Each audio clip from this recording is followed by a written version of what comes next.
Так же, как человечество на протяжении всей своей истории работало над усовершенствованием различных видов оружия, точно так же параллельно совершенствовались и методы психологической манипуляции, методы подчинения воле человека и его порабощения третьей силой. Документальный фильм «Воздействие».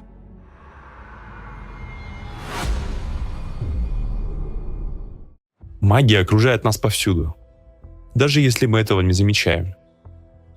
Ноцебо и плацебо – классический пример, когда внушение способно исцелить или навредить. Есть методы, которыми пользуются различные мастера обмана и иллюзий, те же наперсточники или фокусники. На сегодня речь пойдет о более тонких, изощренных методах воздействия, незаметных и точных. Это манипуляция сознанием. Можно возразить, что манипуляция – это нечто обыденное, почти банальное. Но дело в том, что эта банальщина свергала империи, поднимала восстание, привела нацистов к власти. Да даже во времена Иисуса заставила толпу кричать «распни его». Мы привыкли к мысли, что манипуляция всюду, что это нечто знакомое и понятное. Но почему мы из раза в раз попадаем в эту ловушку? Посмотрите на историю. От Древнего Рима до современных геополитических игр, когда миллиарды становятся заложниками четко прописанных сценариев. Манипуляция сознанием — это не просто трюки или уловки. Это наука. Наука, действующая точнее и страшнее любой магии. С вами «Контроль теней». Сегодня мы поговорим о том, какой метод манипуляции сознанием и подсознанием является самым опасным в наши дни, и можно ли от него защититься.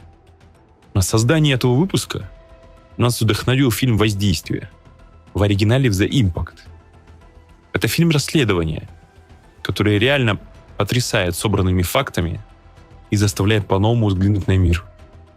Мы не будем раскрывать все детали, но поверьте, после его просмотра вы иначе будете воспринимать события, происходящие в мире. Вам станут очевидны закономерности и логика всего этого целенаправленно созданного хаоса. Что зацепило нас больше всего? Это информация, которая нигде ранее не была озвучена, о методе дистанционного управления поведением человека. Этот метод, благодаря современным технологиям, достиг пугающей точности. Сегодня он срабатывает почти со 100% вероятностью, заставляя людей выполнять определенные действия в определенном месте в определенное время. И от этого не застрахован никто. За исключением разве что жителей джунглей или отшельников вдали от цивилизации. Но давайте по порядку. Как когда-то совершенствовались ружье и порох, так и скрытое воздействие на массы прошло долгий путь эволюции. С древних времен правители стремились к абсолютному контролю. Они обращались к магии, оккультным наукам, создавали тайные ордена, охотились за мистическими артефактами. И все это с одной целью — подчинить народ так, чтобы этот народ думал, что это его выбор, его решение. Вы думаете сегодня как-то иначе? В этом выпуске мы разберем, какие велись разработки в области скрытого воздействия. И пройдемся по известным эпизодам последних 100 лет. Событий гораздо больше, но мы озвучим лишь некоторые. Какие-то факты вам точно уже известны, но терпение. На многие из них вы посмотрите иначе. В итоге вы увидите, как разрозненные факты выстраиваются в единую цепочку взаимосвязанных событий, и как они повлияли на создание самого мощного инструмента манипуляции 21 века.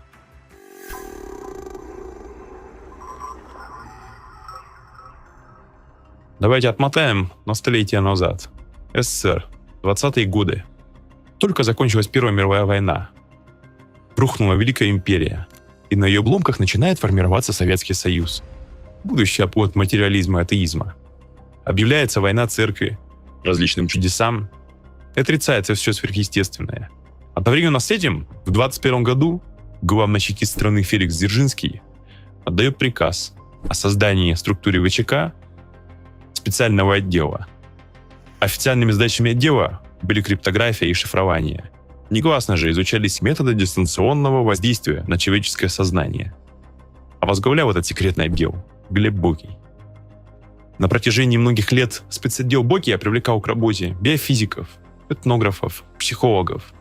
Были организованы экспедиции на Кольский полуостров, Алтай, Кавказ и другие регионы для поиска древних знаний, артефактов, магических предметов. В рамках спецотдела создается секретная лаборатория нейроэнергетики, которую возглавляет Александр Барченко, известный оккультист, мистик, исследователь телепатии. Он же и становится консультантом Бокия по вопросам парапсихологии и паранормальных явлений. Чем же занимается лаборатория? Исследует восточные практики, шаманство, телепатию, передачу мыслей на расстоянии. Все это больше похоже на тему кружка эзотериков, чем на сферу интересов органов госбезопасности. Зачем вообще они все это делают? Их цель – контроль над сознанием человека. Барченко тесно сотрудничал с Институтом изучения мозга и психической деятельности. А возглавлял этот институт известный многим Бехтерев, невропатолог и психиатр, который, как известно, занимался исследованием необычных способностей человека и считал это одной из важнейших задач института. Ну вы только представьте, 20-е годы 20 века, 100 лет назад. И уже тогда государство и наука ищут способы по контролю над сознанием человека. Деятельность отдела до сих пор окутана завесой тайны. Да, мы встречаем информацию об экспедициях, участниках отдела, таинственных находках, но результаты исследований до сих пор находятся под грифом «секретно». В 2014 году Комиссия по защите государственной тайны заявила, что сведения о работе чекистов с 1917 года сохраняют актуальность, а их публикация может нанести ущерб нацбезопасности России. Заключение содержит следующий текст. Продлить на 30 лет с даты подписания настоящего заключения сроки засекречивания сведений органов безопасности за 17-91 годы, составляющих государственную тайну, выделенных экспертными комиссиями ФСБ России в ходе рассекречивания. Это сколько поколений еще уйдет, так и не узнав правды. Официально отдел был расформирован в 1937 году. Чем это закончилось, можете догадаться. Многочисленные доносы, аресты, расстрелы. Но как показывают дальнейшие события, происходящие в Союзе, да и во всем мире, ликвидация спецотдела была лишь видимостью. Ну, к этому мы обязательно еще вернемся.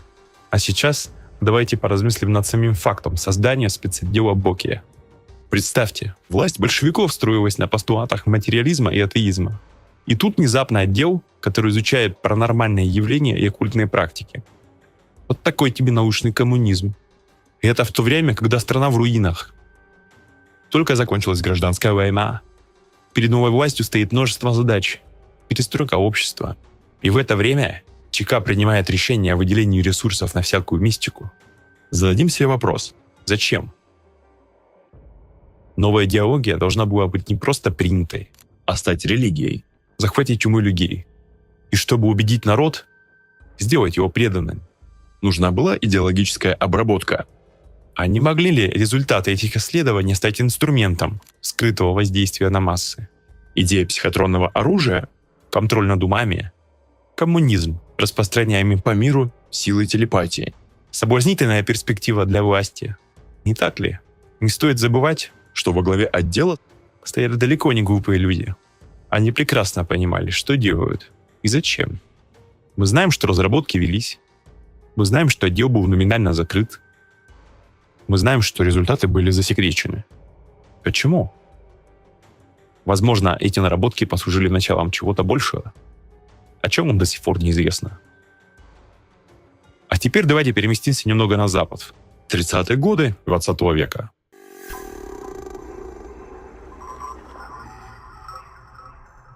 Нацистская Германия наращивает военный потенциал. Готовится к широкомасштабной войне, которая войдет в историю как Вторая мировая. В это время под руководством Генриха Гиммлера в 1935 году создается организация Ненербе. Это целая сеть институтов, где изучают все. От геологии и астрономии до оккультных наук. В ННРБ входили выдающиеся ученые того времени. Они изучали паранормальные явления, ясновидение, телепатию, все то, что принято считать сверхъестественным.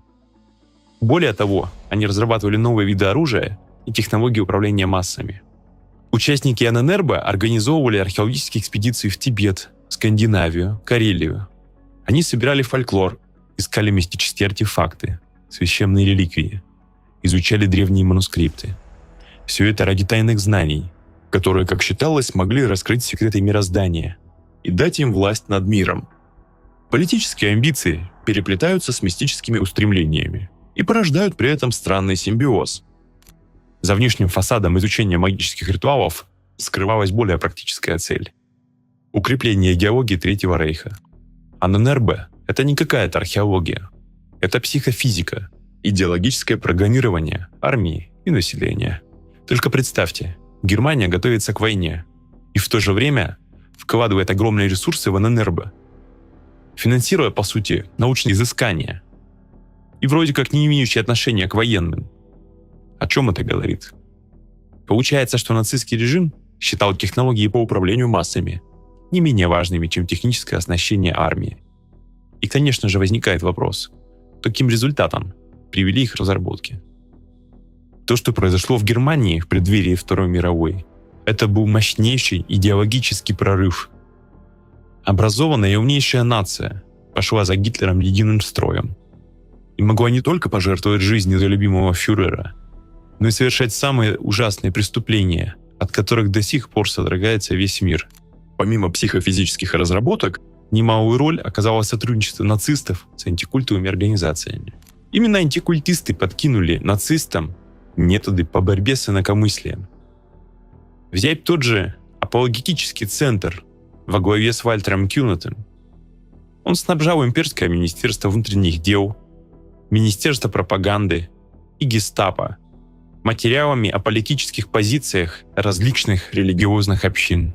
Именно зловещий симбиоз наработок ННРБ и изощренных манипулятивных техник апологетического центра создал беспрецедентный механизм массового воздействия, который впоследствии привел к истреблению миллионов невинных людей и стал одной из самых мрачных страниц в истории человечества. Нацисты изучали и создавали инструменты управления массами. Достаточно вспомнить, что в Германии в то время началась активная работа по развитию телевидения. И сегодня мы видим, как сетка вещания каналов, формат телешоу во многом повторяют наработки Геббельса. Деятельность ННРБ была признана преступной на Нюрнбергском процессе. И генеральный секретарь организации Вольфрам Зиверс был казнен в 1947-м. Но, как это часто бывает, история не заканчивается на суде. После войны победившая коалиция СССР и США забирают себе наработки ННРБ. Документы, самое главное, тысячи лучших умов, трофеи, так сказать. Большинство из них бывшие нацисты, бывшие лидеры нацистской верхушки. В 1945 году ЦРУ начинает секретную разведывательную программу «Скрепка» Paperclip по переброске немецких ученых, исследователей, инженеров в Америку. В дальнейшем их опыт будет использован для развития военного потенциала США. В ходе операции Штаты завербовали на свою сторону несколько тысяч нацистских ученых. Одним из ярких примеров был Вернер фон Браун, высокопоставленный офицер СС, который был назначен на должность главы Центра космических полетов США. Советский Союз не остался в стороне и также активно вывозил ученых из нацистской Германии. Например, лауреат Нобелевской премии Густав Герц и известный физик Манфред фон Арденне возглавили советские институты атомной энергетики и ядерной физики. Помимо технических разработок, победителя интересовал опыт нацистов в сфере контроля над разумом. Есть информация, что СССР вывезло более 20 вагонов секретных документов ННРБ, и большинство из них до сих пор не предано огласке. Неужели нацисты дошли до такого уровня разработок, что даже спустя 80 лет их следует скрывать от всего человечества? Архивы ННРБ дали странам-победителям огромный толчок в сфере развития техник управления массами. Давайте посмотрим, к чему это привело в послевоенное время, да и в наши дни.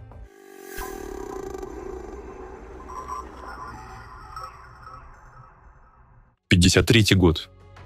Соединенные Штаты Америки. По личному распоряжению главы ЦРУ запускается масштабная программа МК-Ультра. Она состоит из множества проектов и субпроектов. И все они щедро финансируются. Гранты на исследование этих проектов осваивали десятки учреждений. Колледжи, университеты, фармкомпании, больницы и даже тюрьмы. Изучают все. Парапсихологию, гипноз, воздействие психотропных веществ.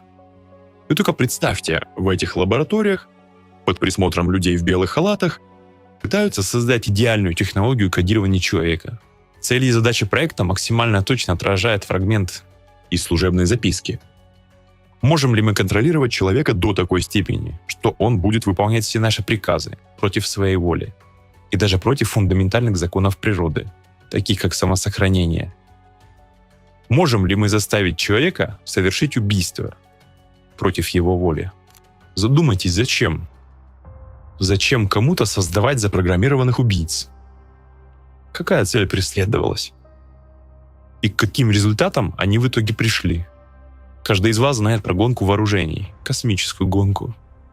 Но в период Холодной войны была еще одна, тайная, скрытая от общественности. Это противостояние двух держав в исследовании способов скрытого воздействия на массы.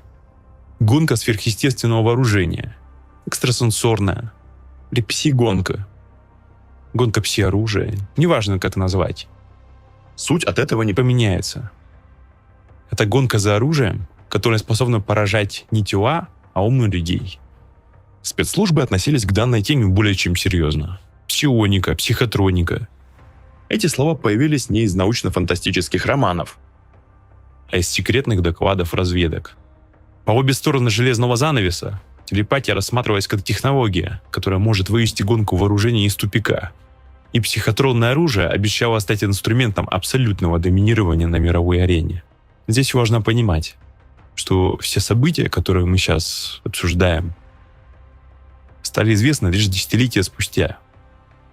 И это лишь малая часть крупицы информации, которая просочилась. Все эти эксперименты проводились в секретных отделах, закрытых КБ, под патронажем спецслужб. От общественности, разумеется, все тщательно скрывалось.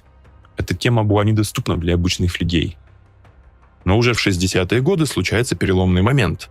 В Советском Союзе парапсихологические феномены, такие как телекинез, телепатия, ясновидение, перестают быть исключительно фокусом внимания спецслужб. Теперь они становятся предметом исследования официальной науки. Изучается кожное зрение, феноменальные способности людей, например, всем известные проявления телекинеза Нины Кулагиной. По распоряжению секретаря ЦК КПСС Петра Демичева была создана специальная комиссия, в которую вошел весь цвет советской психологии того времени. В течение нескольких лет эта комиссия изучала людей со сверхспособностями. В состав комиссии входили психологи, физики, медики и иллюзионисты. В 1973 году ученые пришли к сенсационному выводу. Они признали существование парапсихологических феноменов. Результаты исследования были опубликованы в журнале Академии наук СССР «Вопросы философии». Впервые официальная советская наука признала существование того, что сейчас по каким-то причинам считается лженаукой. Статью подписали самые влиятельные ученые и психологи того времени. Президент общества психологов СССР Ломов, один из основателей нейропсихологии Лурия, профессор психологии, лауреат Ленинской премии Леонтьев, профессор психологии Зинченко. Ключевые выводы их исследований. Парапсихологические феномены действительно существуют. Существует некий неизвестный канал передачи информации. Физическая основа парапсихологических феноменов и канала передачи информации неизвестна. В 1975 году в Большой советской энциклопедии появляется статья «Парапсихология», что было беспрецедентным событием. В Большой советской энциклопедии. Это же был must-have в каждой советской семье. С одной стороны, это кажется значительным, что исследование такого рода становится достоянием общественности. Но давайте посмотрим это с другой. Ученые, по сути, утверждают, что да, феномены существуют, но их природа нам неизвестна. И это в то же время, когда в стране Советов ведутся секретные разработки, например, такой технологии, как радиосон. Этот низкочастотный излучатель был способен погружать людей в искусственный сон. Разработки курировал маршал авиации, заслуженный военный летчик, дважды Герой Советского Союза Евгений Савицкий. Есть информация, что испытания этой технологии проходили в начале 70-х годов в военной части на территории Новосибирской области. Иван Сергей Качалин. В прошлом военный, потом, довольно-таки известный гипнотизер. Он создал установку, так называемую радиосон. Вот в его брошюре некоторые применения гипноза. Есть, такая фраза. В Советском Союзе мною Качалиным Иваном Сергеевичем, и здесь следует имя следующего изобретателя, я не хочу его называть, я с ним встречался, он просил его не упоминать. Сделано открытие изобретения способ вызывания искусственного сна на расстоянии с помощью радиоволн. Город Новосибирск, войсковая часть 71592. Практическую помощь в содействии и оформлении этого открытия оказывал генерал-полковник авиации Владимир Никитич Абрамов, курировал работы дважды Герой Советского Союза маршал авиации Савицкий Евгений Яковлевич. Этот прибор может не только усыплять противника на большом расстоянии, но и вызывать другие изменения в человеческом организме, вплоть до мутации клеток. То есть может превратить людей просто в уродов. Предварительные, расчеты станции радиогипноз, которые, говорят о том, что можно облучать город площадью 100 квадратных километров с расстояния до 55 километров от передатчика. Но и радиосон не был какой-то эпохальной разработкой. Он был основан на теории мозгового радио Кажинского. А это, на минуточку, 20-е годы прошлого столетия. Это технология передачи мыслей и образов на расстоянии с помощью электромагнитных волн. По версии Кажинского, мозг может быть приемником и передатчиком радиосигналов. Вы уловили мысль? Нам говорят, существует некий неизвестный канал передачи информации, но его физическая основа неизвестна. Конкретики ноль. И это при том, что уже 50 лет в секретных лабораториях не просто изучают, а совершенствуют технологии, основанные на тех самых неизвестных каналах. Проводятся реальные эксперименты, создаются установки для дистанционного воздействия на массы. Но об этом людям, конечно же, не особо говорят. Но вернемся к холодной войне и гонке за контролем над разумом. Кто же в ней победил? Кто имел преимущество в манипулировании над сознанием масс? Союз или Штаты? ЦРУ пристально наблюдала за Советским Союзом, опасаясь, что СССР вот-вот сделает прорыв и выйдет на новый уровень пси-войны. Завершит уже исследование экстрасенсов из деревни, необычных способностей людей-феноменов, откроет секрет дистанционного воздействия на мозг и создаст реальное пси-оружие. Тогда Штаты потеряют контроль, а Союз получит абсолютную власть и будет определять будущее мира. В отчете Конгресса США от 1983 года прямо говорится: Советы вкладывают огромные средства в исследование пси-технологий. И эти деньги идут по большей части на военные разработки.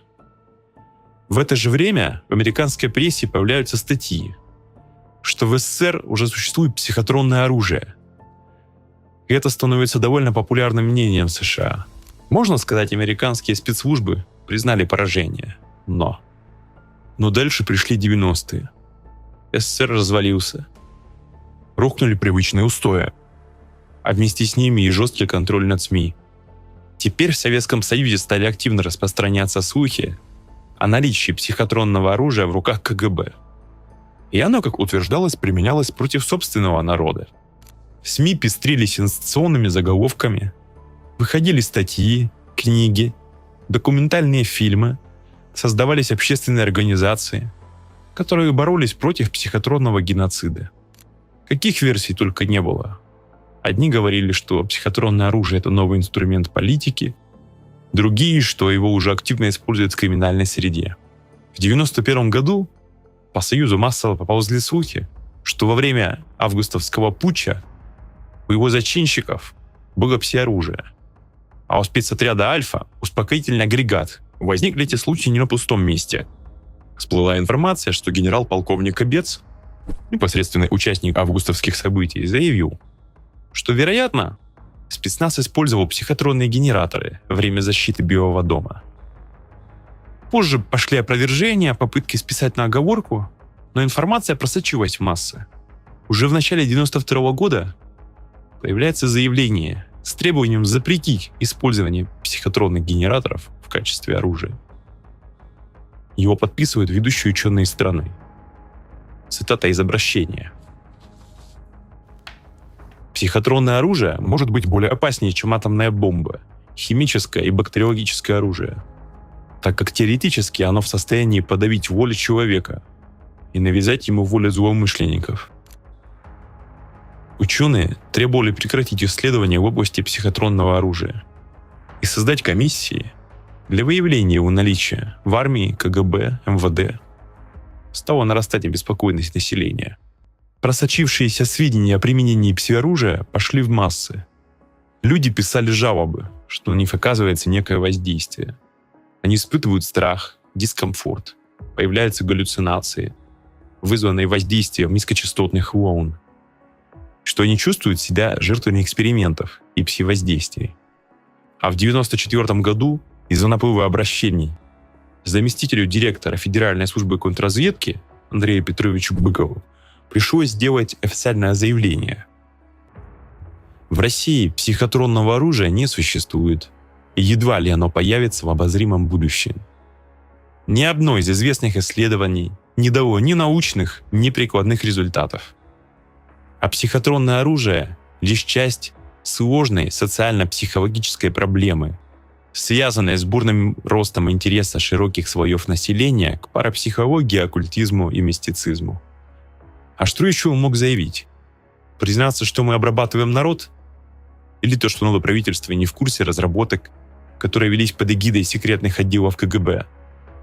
До сих пор не открыты архивы 2017 года, а мы хотим, чтобы он признался о том, что они ведут и разрабатывают оружие поражения сознания? Но никакие официальные заявления людей не успокоили. Дошло до того, что 10 сентября 1997 года прошла демонстрация. Люди вышли на улицы Москвы с требованием остановить воздействие психотронного оружия. Почему люди не поверили официальным заявлениям властей? Что это было? Массовая истерия? Фейковый вброс? Или в новом государстве из-за утечки секретной информации стала всплывать правда?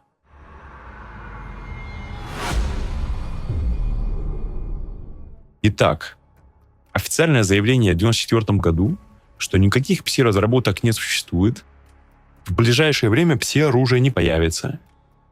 И вообще все то, что так или иначе связано с этой темой, дискредитируется и высмеивается. Интересный такой результат после нескольких десятков лет активных разработок.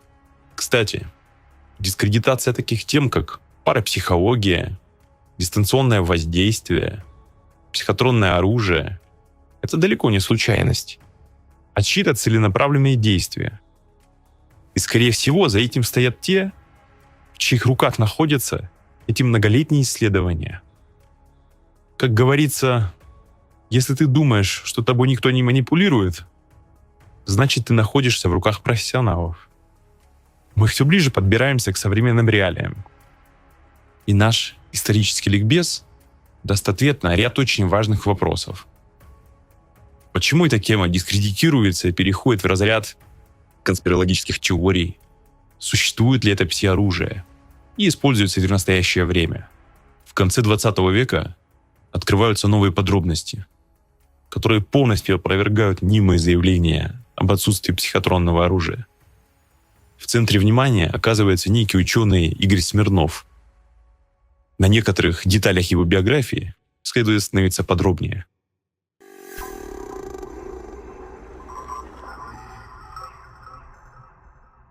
Игорь Викторович Смирнов. Фамилия при рождении Абакумов. Доктор медицинских наук, профессор, академик, основоположник компьютерных психотехнологий, разработчик психотронного оружия. Смирнов — личность неоднозначная, можно даже сказать противоречивая. Возможно, объяснение этому мы можем найти в истории его семьи. Отец Смирнова — Абакумов Виктор Семенович, министр государственной безопасности СССР, начальник контрразведки СМЕРШ, самой знаменитой и таинственной советской спецслужбы военного времени. Он находился в прямом подчинении Сталину. Один из руководителей карательных органов СССР, активный организатор политических репрессий, инициатор ссылки в Сибирь представителей религиозных меньшинств. В 1954-м был признан виновным в измене родине и расстрелян. Дед Смирнова, Николай Александрович Смирнов-Арнальде, был известным в начале прошлого века гипнотизером, Классические методы гипноза он осваивал в Индии, уже окончив медицинский факультет Петербургского университета. До 29 года гастролировал с сеансами ментальной магии и массового гипноза. Есть, кстати, версия, что именно его сеансы вдохновили Булгакова на написание сцены эффектного выступления Воланда в варьете. О судьбе Арнольда после 30-х ходили противоречивые слухи.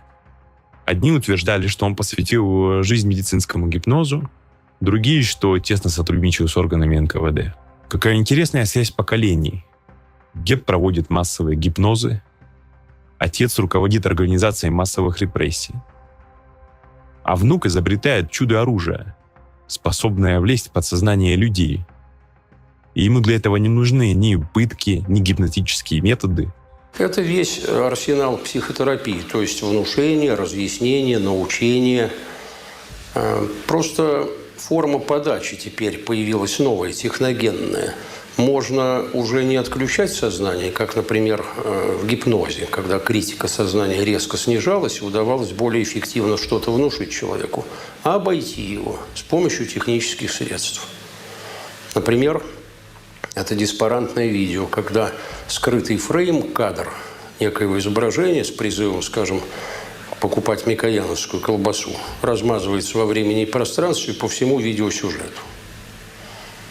Или, например, это акустические средства, когда производится спектральная инверсия речи. В этом случае субъективно она воспринимается как шум, но при повторных предъявлениях все равно мозг эту информацию декодирует как речь.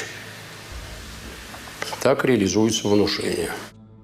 Еще будучи студентом, он начинает разрабатывать новые психотехнологии, которые позволяют диагностировать и корректировать физическое и психическое состояние человека.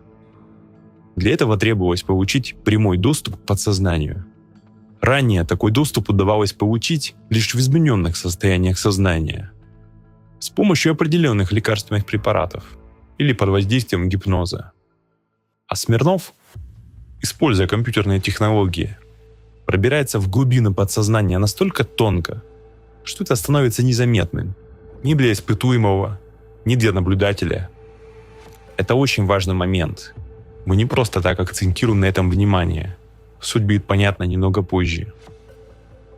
Но, видимо, его исследования были кому-то настолько интересны, что в 1976 году в Первом меде специально под него создается отдельная лаборатория психокоррекции. А в 1979 году Смирнов с коллегами получает патент от Госкомитета по науке и технике на свое изобретение. Этими работами была доказана возможность передачи информации между живыми существами без использования традиционных каналов восприятия. То есть ни видя, ни слыша друг друга, независимо от расстояния. Открытие называлось «Свойства высших организмов к дистантным взаимодействиям». Название совершенно секретное. Я вот сейчас разглашаю государственную тайну. То есть во всем мире этому придается значение, конечно, колоссальное.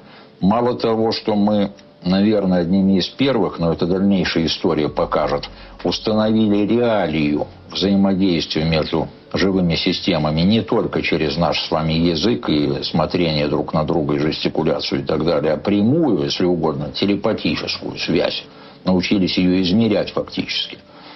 Я, наверное, впервые вот так вслух, да еще перед камерой об этом осмеливаюсь говорить. Мне всегда было стыдно. Ну как же, я врач, материалист, и вдруг, значит, какие-то там каббалистические божественные явления описываю. Ну, наверное, пришла пора. Мне терять уже, собственно, нечего. Можно раскрыть карты.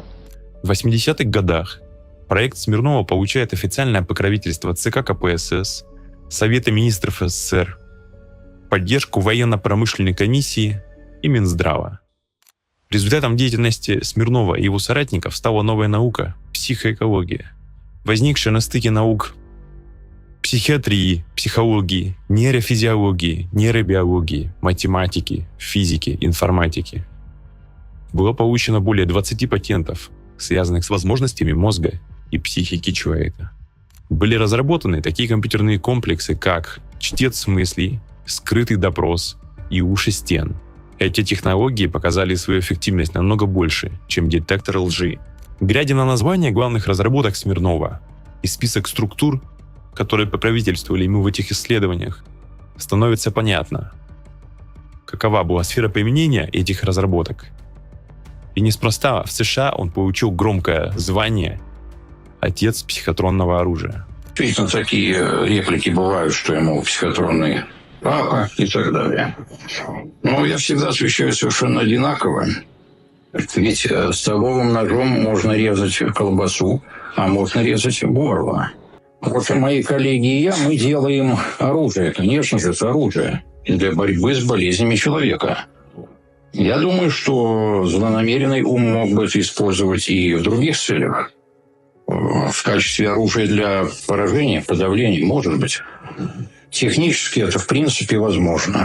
По сути, это технические методы диагностики подсознания человека.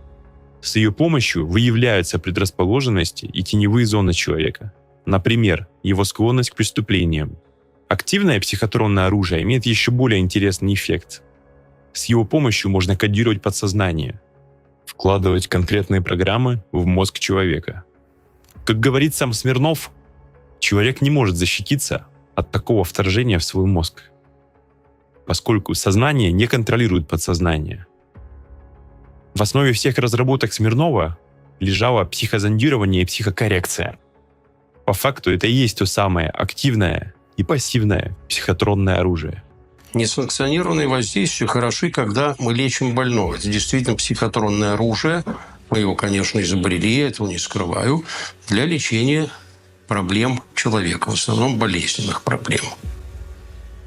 Но более ни для чего.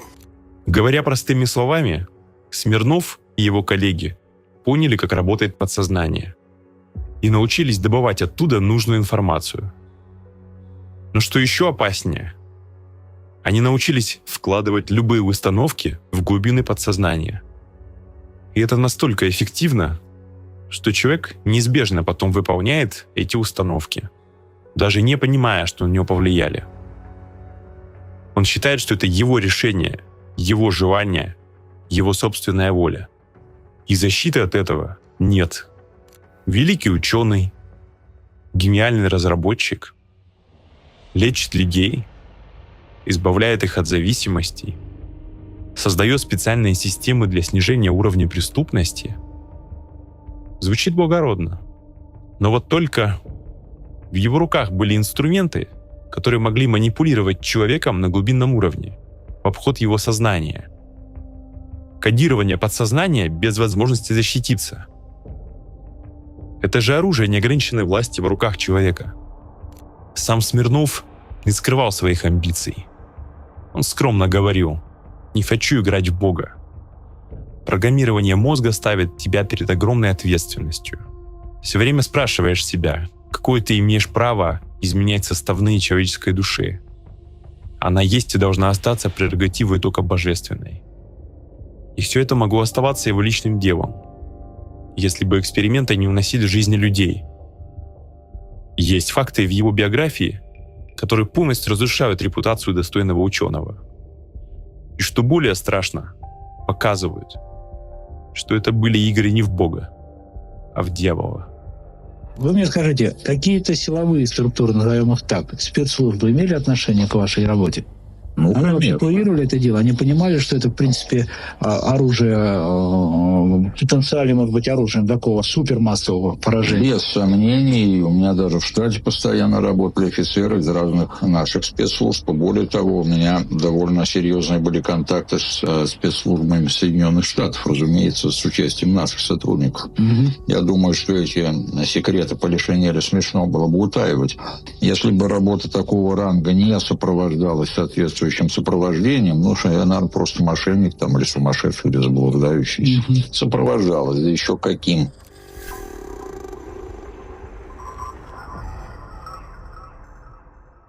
США. 1993 год. Смирнов то ли по своим личным, то ли по общественным делам находится в Штатах. Есть версия, что он читал лекции по психотехнологиям. И в это же время к нему обращается ФБР за помощью в решении инцидента с техасской общиной Ветвь Давидова. Для понимания общей картины мы остановимся лишь на некоторых моментах этой трагедии, которая потрясла Америку и весь мир. Смирнова мы здесь тоже встретим. Но немного позже. Ветвь Давидова. Религиозная группа. Одна из веток церкви адвентистов седьмого дня. Обосновалась на ранчо Маунт-Кармел.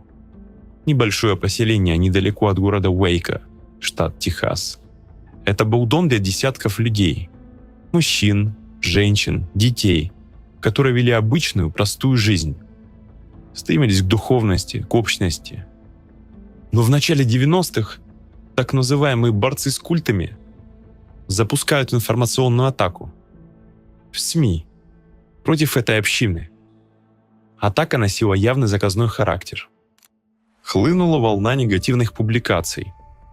Обвинений в сектантстве, промывке мозгов, производстве наркотиков, торговле оружием, насилии над детьми. Типичный набор стереотипов. Основной целью нападок журналистов становится лидер общины.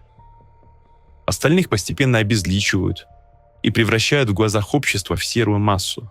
То, что атака была спланирована заранее, было очевидно. Статьи с сложными обвинениями против давидианцев выходили волнами. Все они были как под копирку. В это же время компетентными органами были проведены многочисленные проверки. Но ни одна из них не выявила нарушений. Ни одно из обвинений не подтвердилось. Давидианцы были чисты перед законом своей страны. Но об этом не было упоминаний в СМИ. Для общественности жители Маунт-Кармел стали изгоями. Антикультисты вбрасывали в СМИ фальшивые слухи о том, что давидианцы планируют массовое самоубийство. Даже называли дату за год до событий. Конечно же, никакого самоубийства не произошло. Но образ опасного культа был создан уже тогда. Эта мирная группа людей, законопослушных граждан, превратилась в глазах общественности в вооруженную секту с суицидальными наклонностями и фанатичным лидером во главе. Однако антикультисты не ограничились просто СМИ. Они консультировали, а скорее всего и планировали шаги ФБР. Когда федеральные агенты пришли к давидианцам с ордером на обыск, они уже были обработаны этими мифами о зловещем культе. И все пошло не так. Перестрелка, гибель людей. С этого момента началась осада Маунт-Кармел, которая длилась 51 день.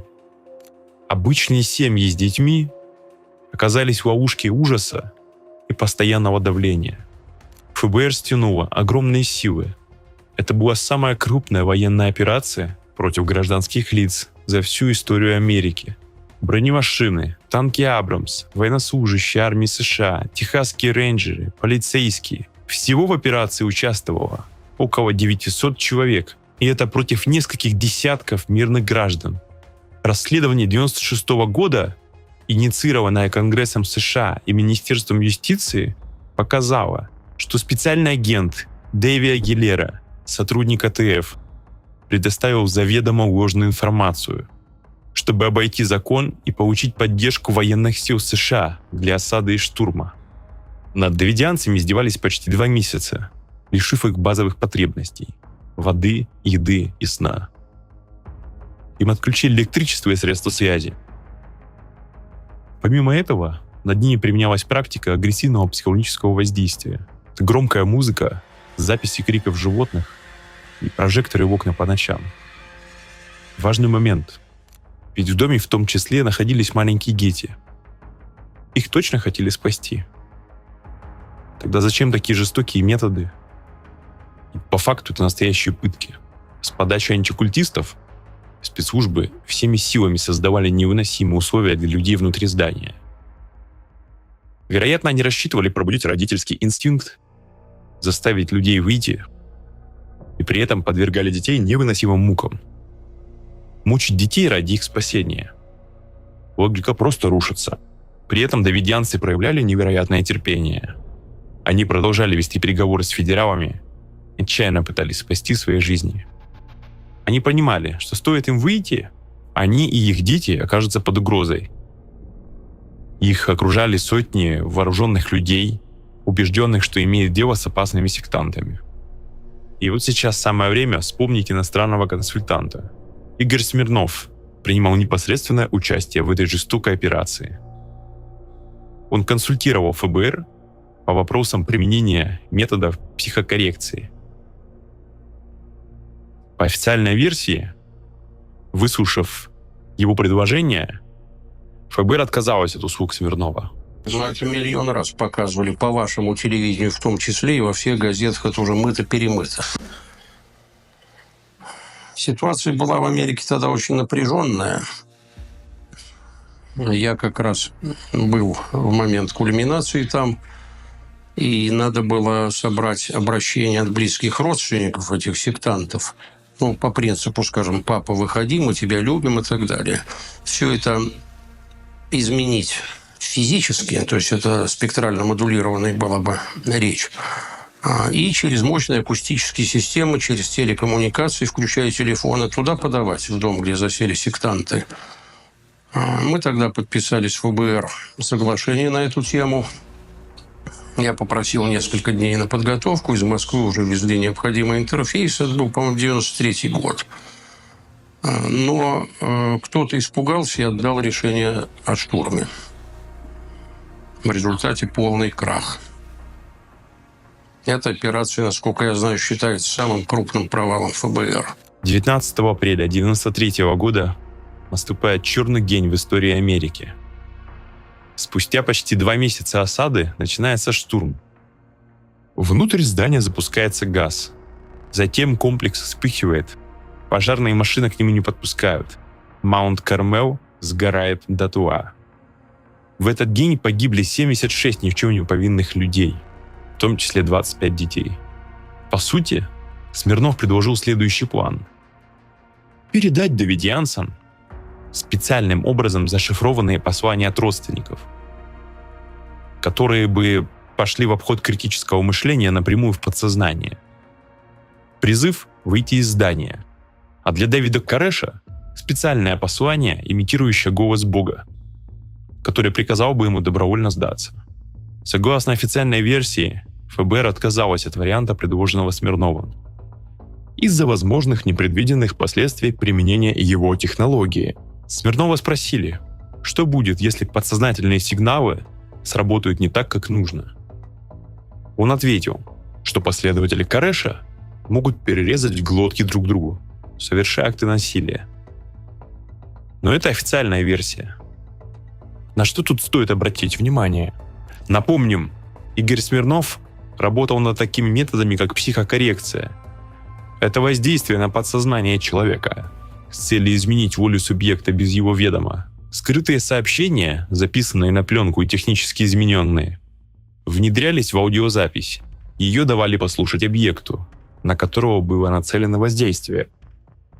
Согласно некоторым источникам, для неподготовленного уха такие технически обработанные записи скрытых команд звучали как визг животных. А это вам ничего не напоминает? По некому совпадению, именно звуки забоя животных, истошные визги, громкая музыка транслировались через громкоговорители во время психологических атак на давидианцев. If you can hear the noise on this tape, but that's some of the noise being made up there by the compound.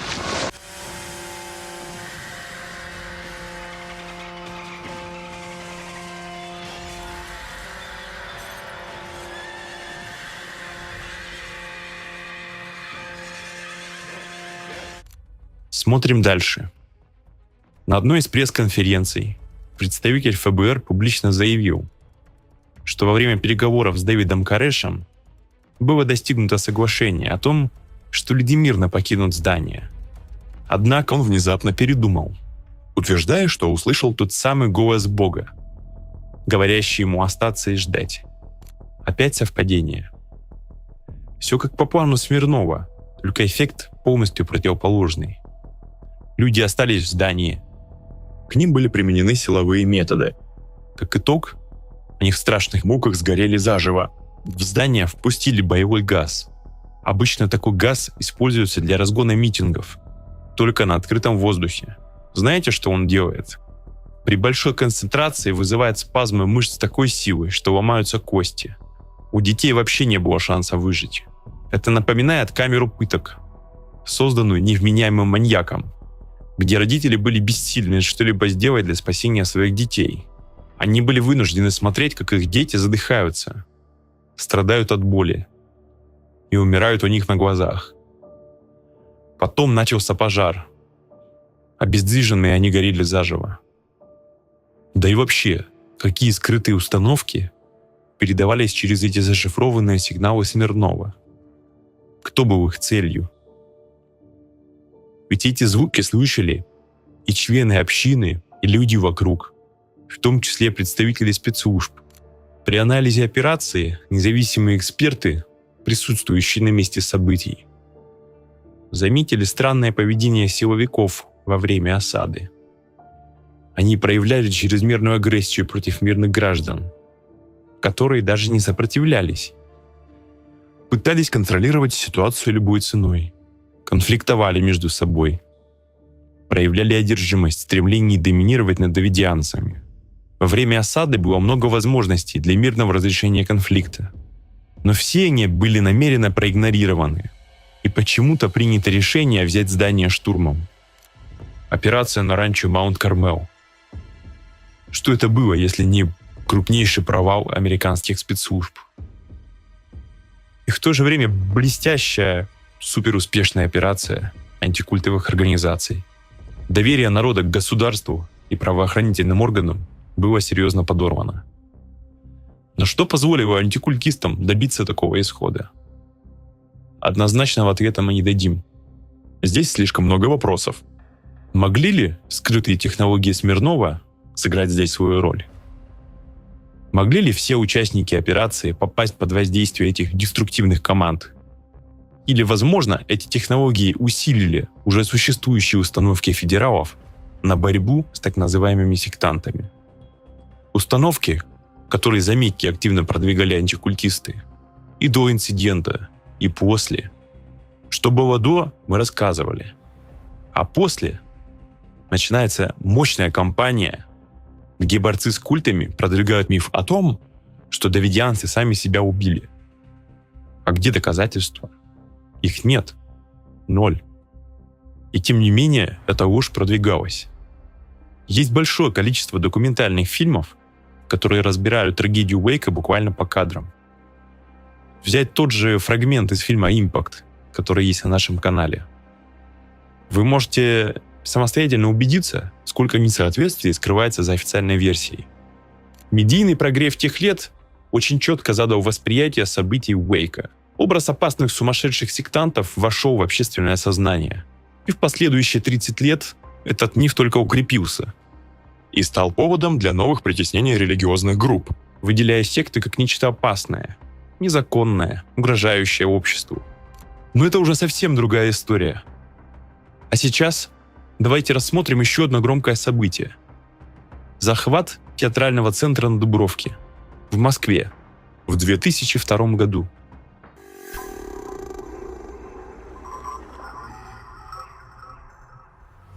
Представление «Нордост». Группа террористов захватила свыше 900 человек и заминировала театр. За эти 20 лет о произошедшем теракте выпустили огромное количество текстов и документальных фильмов. Обстоятельства теракта неоднократно разбирались в судах, в том числе в Европейском суде по правам человека, где с российскими властями судились пострадавшие и семьи погибших. И по-прежнему остается много вопросов. Почему мы решили вспомнить это событие? После Уэйка Смирнов вернулся в Россию. В интервью он сам говорил, что сотрудничал с КГБ, а после развала Союза с ФСБ. Стоит сказать, что отдельная часть его разработок была в области предотвращения терактов. Сейчас они лежат в основе систем безопасности в аэропортах для вычисления террористов. Вот когда был теракт в Дубровниках, здесь у нас сидели соответствующие люди, и мне пришлось по телефону очень быстро давать свои мнения и высказывать решения. Но опять-таки было принято решение о штурме с применением химических веществ. А почему не использовали ваш номер? Не знаю. Возможно, потому что он многим кажется эфемерным. То есть, а вот скажем, хорошо, развитие ситуации в центре театральной Дубровки. Вы уверены в своем методе, что он мог там сработать или нет? В этом, конечно, уверен, что он мог там сработать. Но никогда нельзя быть уверенным в результате, как он там сработает. Дестабилизировать ситуацию таким путем можно, но никогда не ясно, в какую сторону. Можно потенцировать, например, массовое самоубийство. ФСБ обратились к Смирнову, но после того, как он написал свой план действий, отказались от его услуг. Вам это ничего не напоминает? В Штатах ФБР обратились к Смирнову и вроде как тоже отказались от его услуг. Точно ли отказались? Ведь до сих пор подробности операции «Нордост» остаются засекреченными. Официального документа со списком людей, кто руководил штабом или даже входил в него, не существует. Российские власти утверждают, что все бумаги были уничтожены. Так совпало, что и в случае с терактом на Дубровке силовики применили газ. На этот раз усыпляющий. Состав газа, как и имя его разработчика, остается тайной. В решении СПЧ от 2011 года отмечалось, что рецептуру газа силовики не раскрыли даже органам следствия. По мнению многих экспертов, знание точного состава газа помогло бы эффективнее оказать медицинскую помощь заложникам непосредственно после штурма. Кроме того, и 20 лет спустя после захвата Нордоста бывшие заложники продолжают страдать от последствий применения токсичного вещества, проблем с памятью, зрением, головных болей. Оказать им эффективную помощь было бы легче, если бы врачи знали, что с ними случилось. Очень много вопросов вызывает реакция каждого подразделения, кто участвовал в предотвращении теракта, начиная с медслужб, заканчивая переговорщиками. Полный рассинхрон, отсутствие логики в действиях. По официальным данным, в результате теракта в театральном центре на Дубровке погибли 130 человек. 10 из них дети. Большая часть как раз после начала штурма. Они погибли не от рук террористов. Споры о том, что именно стало причиной — применение газа, неквалифицированная помощь или же стечение обстоятельств — продолжаются до сих пор. И это спонтанное решение о штурме, как и у Уэйка. Были убиты также и все члены террористической группировки. Почему никого не оставили в живых, хотя бы для дальнейшего расследования? Вопрос тоже открытый. И это считается успешной операцией. Ведь жертв могло бы быть гораздо больше. Но что, если это действительно успешная операция? Но только не для тех, кто пытался предотвратить трагические последствия теракта, а для тех, кто его организовал. Давайте немного поразмыслим. Смирнов принимает участие в осаде Уэйка, которая заканчивается трагедией, где действия властей и спецслужб приводят к гибели мирных американских граждан. И также он участвует в событиях вокруг теракта в Нордост, где снова действия властей и силовиков приводят к гибели более 100 человек. Возникает ряд вопросов. Если у Смирнова было всеоружие, то почему он его не использовал? Почему применили газ против террористов и якобы опасных сектантов, а не пси-оружие? Или все-таки применили? Почему они не использовали это пси-оружие против террористов? Для успокоения, как говорил сам Смирнов. А если оно использовалось, то на кого оно было направлено? Если все-таки предположить, что пси-оружие Смирнова было применено у Уэйка, то почему оно не подействовало на людей, которые находились в осаде, внутри здания? Тем более они сами хотели выйти. Было много детей и женщин, и они были готовы сами выйти на переговоры. Что случилось со спецслужбами? Что они так агрессивно и противозаконно вели себя? Почему так необоснованно агрессивно повел себя спецназ во время штурма Нордост? Зачем пошли на столько жертв? Или если оружие Смирнова применялось, то почему оно так подействовало? Оно неправильно сработало? Или это был какой-то план, о котором мы не знаем, и нам никто не рассказывает? Так может, все-таки есть это пси-оружие? Если оно существует и его автором считают Смирнова, то почему Вейка и в Нордосте использовали газ? Почему так поступили спецслужбы Америки при осаде Маунт-Кармел? Может, ими проманипулировали? Смирнов со своим американским коллегой-антикультистом Риком Россом, который консультировал участников осады. Смирнов, кстати, тоже активно применял антикультовую риторику против так называемых сект. Во время осады и штурма спецслужбы вели себя как управляемые извне, как загипнотизированные, противоречия законам, практике, опыту. И почему они так ужаснулись, когда увидели, что произошло? Когда они поняли, что натворили, то бульдозерами сравняли это место с землей. И до сегодняшнего дня эта трагичная история Америки покрыта мраком. И все это очень странно. Не меньше вопросов возникает в ситуации с Нордостом. Это странность применением газа. Почему был отдан приказ на штурм, когда террористы уже шли на переговоры, на договоренности, отпускали людей? Странностей в обоих случаях очень много. И много совпадений. И совершенно случайно в обоих случаях оказывается задействован Смирнов. И в обоих случаях власти отказывались от его услуг. А зачем тогда вообще они к нему обращались? Здесь только вопросы и лишний повод поразмыслить. Над кем на самом деле экспериментировал Смирнов? Возможно, спецслужбы и те, кто привлек Смирнова, сами стали частью его экспериментов. Что происходило с силовиками и другими специалистами во время штурма? Может, это тоже внедренные в их сознание установки и, как следствие, поступки, идущие вразрез с логикой, здравым смыслом, законом, должностными инструкциями. Помните, как в 1994 году представитель контрразведки сделал официальное заявление, что никаких пси-разработок в России не существует. И при этом спецслужбы во время крупного теракта бегут спрашивать совета у того, кого американцы окрестили отцом психотронного оружия. Зачем? Для того, чтобы отказаться от предложенного им плана? И не вызывает ли вопросов?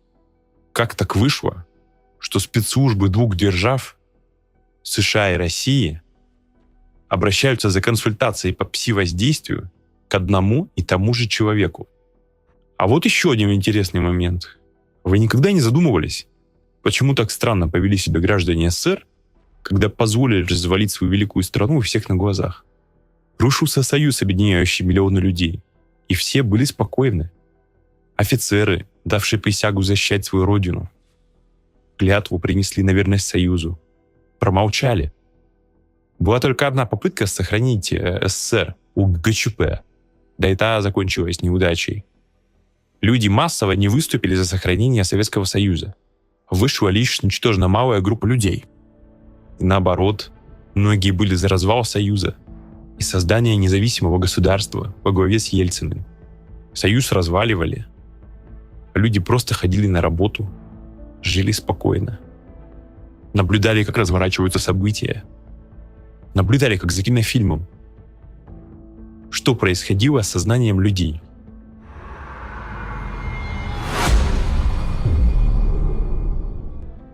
Но странно здесь также, что Смирнову позволили публично говорить об участии в этих операциях.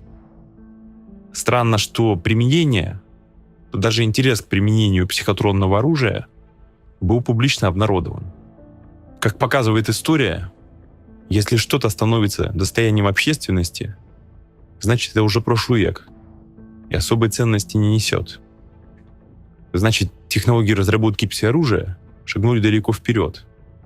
И сейчас есть более совершенные методы манипуляции сознанием.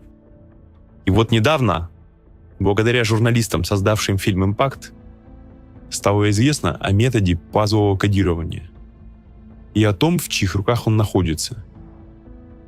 Мы уже не раз упоминали их сегодня. Это антикультовые организации. Пазловое кодирование используют сейчас, в наше время. Раскрытие информации такого уровня Это прецедент. И как бы громко это сейчас ни звучало, информация об этом может изменить ситуацию в мире.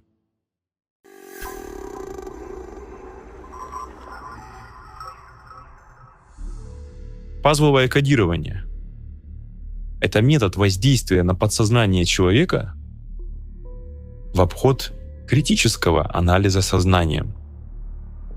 Как он работает? Давайте рассмотрим на примере из фильма «Импакт» на теме скул-шутинг, стрельба в школах. Сегодня это явление носит характер эпидемии. Каждый новый случай шокирует не только тех, кто столкнулся с этой трагедией, но и тех, кто читает и смотрит новости об этом. Родители, специалисты, эксперты снова и снова пытаются найти объяснение, как предотвратить эти ужасающие события, как спасти детей и, самое главное, как найти первопричины. Некоторые предлагают усилить меры безопасности, заборы вокруг школ, металлоискатели, охрана. Другие говорят, что дело в воспитании. Мол, нужно уделять больше внимания детям, работать с психологами, жестче контролировать их поведение. Но статистика — вещь упрямая. Исследования показали, что не существует единого универсального профиля стрелка.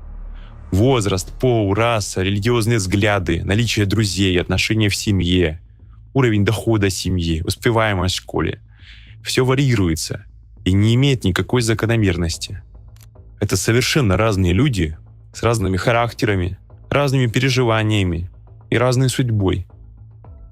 Определить потенциального стрелка по внешним признакам не представляется возможным. Им может стать абсолютно любой. На первый взгляд, стрельба в школах кажется результатом личного выбора преступника. Но если взглянуть на статистику и посмотреть детали, что скул-шутинг — это не просто набор случайных инцидентов, а контролируемый кем-то процесс. To create a new school shooting, they use a method of puzzle piece coding. That is, a method of covert manipulation by directing multiple waves of information coding. Each wave individually contains specific embedded messages that, like puzzle pieces, come together in the depths of the potential shooter's subconscious. Only when these pieces combine do they activate the program to commit mass murder. As a result of this activation, the individual goes through with the crime, while to an observer, it appears as if it was their personal decision. No one met with them, directly incited them, or helped them prepare. They didn't even discuss the topic with anyone. In reality, they act as a biorobot, guided by a skilled hand to carry out a premeditated criminal plan. This segmentation of manipulative embeds into several waves of information delivery is intentional and serves the purpose of precise targeting.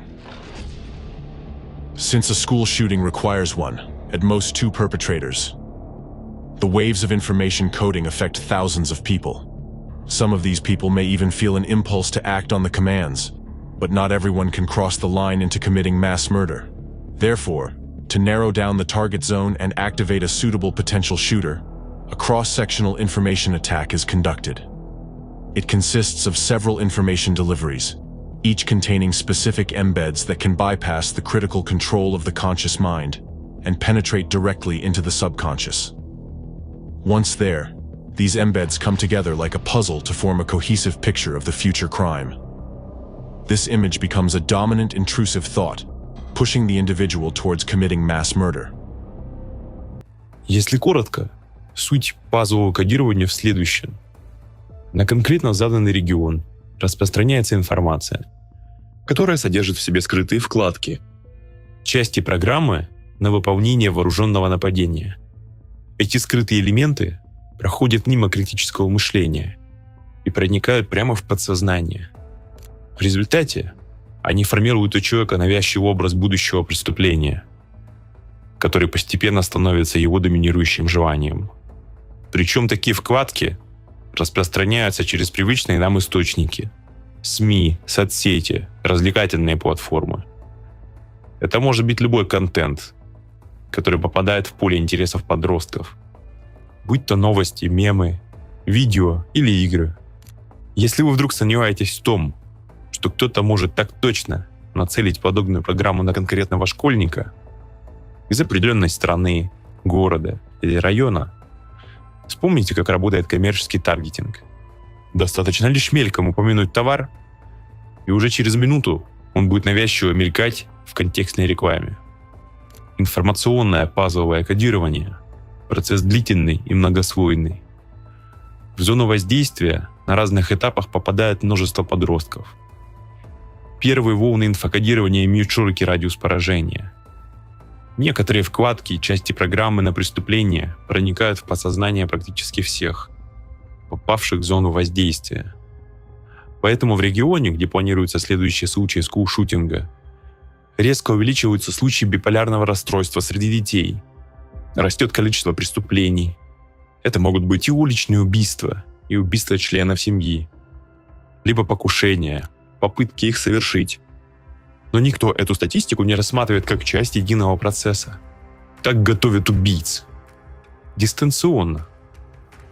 В фильме «Импакт» говорится, что таким же методом можно запрограммировать человека на теракт или убийство политика. И при этом человек не понимает, что его подсознание закодировано и управляется извне. Он действует как биоробот. Он убежден, что его действия рациональны и оправданы, и что преступление является его собственным решением. Вот почему на допросах стрелки говорят: «Мне никто не подсказывал, никто не помогал, я сам принял это решение». Ощущение их всемогущества и желание причинить насилие другим возникло как бы ниоткуда, вдруг. Но кто на самом деле виноват в преступлении? Ребенок, который убивает других детей, он ведь тоже жертва. Жертва скрытого воздействия. И от этого воздействия не застрахован никто. Может возникнуть вопрос: зачем кому-то организовывать такое? Зачем заставлять детей убивать других детей? Но стоит взглянуть на последствия каждой новой школьной стрельбы. Как это отражается на общественных настроениях, как усугубляется раскол в обществе, какие законы или политические решения потом происходят. И все становится на свои места. Это мощный инструмент воздействия. И очевидно, что кто-то весьма эффективно им пользуется. Создатели фильма «Импакт» на основании проведенной аналитической работы пришли к выводу, что пазловое кодирование уже 30 лет, с 1993 года, да и прямо сейчас, применяет организованная группа людей, которая под прикрытием борьбы с сектами и культами ведет разрушительную деятельность по всему миру. И деятельность эта направлена на подрыв демократических основ, дестабилизацию ситуации во многих странах и создание управляемого хаоса.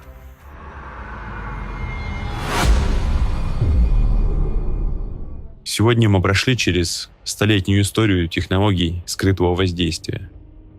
И вот сейчас мы в настоящем, в той точке, где уже активно используется пазловое кодирование. И это, безусловно, самый циничный и изощренный способ, который вообще можно было придумать. Есть очень важный вопрос. Откуда у антикультистов этот инструмент? Ведь понятно, что они всего лишь пешки в руках куда более серьезных игроков. А кто тогда их хозяева? Кто сумел собрать и использовать опыт и наработки таких организаций, как отдел Боки, Анунербо, еще бог знает скольких секретных лабораторий, и в итоге создать такой извращенный способ управления людьми? Последние реальные упоминания о разработках скрытого влияния на сознание и подсознание были связаны со Смирновым и КГБ. Напомним, что это были передовые технологии в мире и намного опережали технологии спецслужб США. Это было время, когда данная тема еще не была дискредитирована и воспринималась всерьез. В последние годы существования Советского Союза и еще немного лет после его развала. Но что если эти секретные лаборатории не прекратили свою деятельность после распада Союза? Что если некий секретный отдел КГБ, опираясь на наследие Боки, продолжил функционировать в тени, тайме, независимо от страны, создав своего рода государство в государстве. Для многих крах СССР стал личной трагедией, особенно для тех, кто преданно служил ему. Что если те, кто разрабатывал эти технологии, не захотели делиться ими с новой властью и оставили их себе, одержимые желанием отомстить, и однажды с их помощью восстановить утерянную империю? В связи с этим хотелось бы сослаться на слова одного человека, близкого к разведке, который явно знает о тех временах больше, чем мы.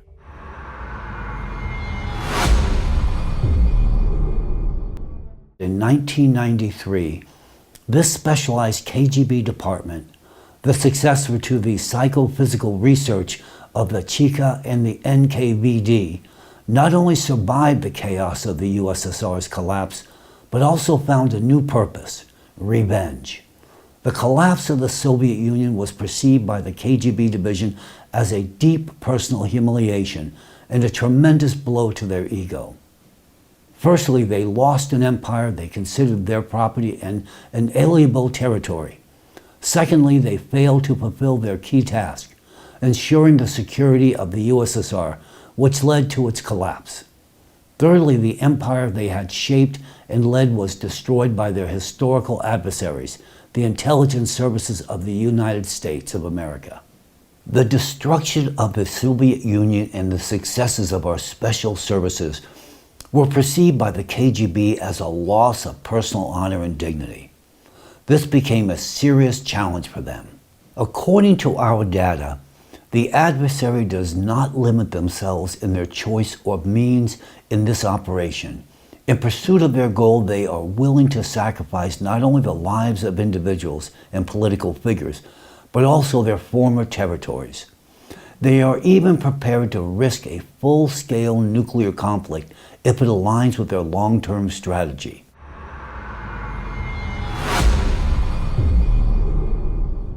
Почти 100 лет создания методов скрытого воздействия, манипуляции массами, создания психотронного оружия вливали колоссальные средства. Но до сих пор история пси-разработок полна тайн. Большая часть архивов либо уничтожена, либо засекречена. Вместо фактов — поток дезинформации. А за ним десятки любителей сенсаций и теорий заговоров.